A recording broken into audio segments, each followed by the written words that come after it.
Sa layo-layo pa po ng aking pinanggalingan, wala po bang titi dyan?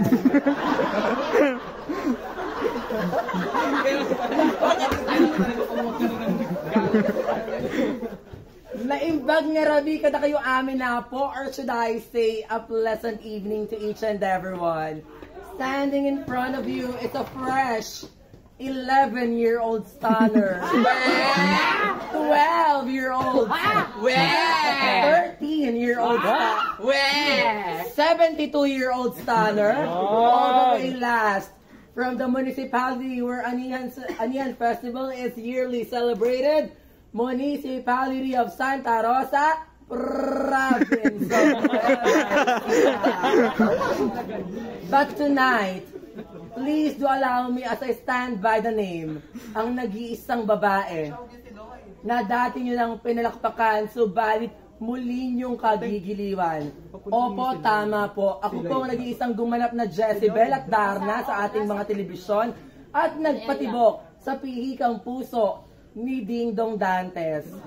Bakit hindi po natin sabay-sabay na palakpakan ang tunay na babae, ang nag-iisang kapuso mo, Jessica Soho. Kapuso mo, Jessica Soho, na nag-iiwan ng mga kataga.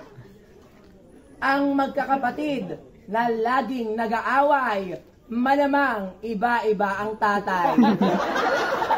At naniniwala sa isa pang kasabihan na ang titing matamis, may diabetes. Ay, thank you.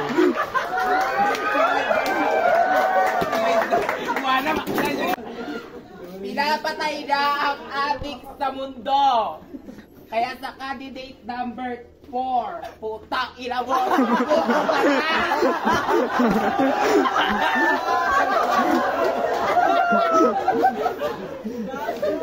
Kanilayo-layo ko ng aking nilakbay. Ang baho ng may. To become what you are, to be capable you want to become is the secret of happy life. Woo!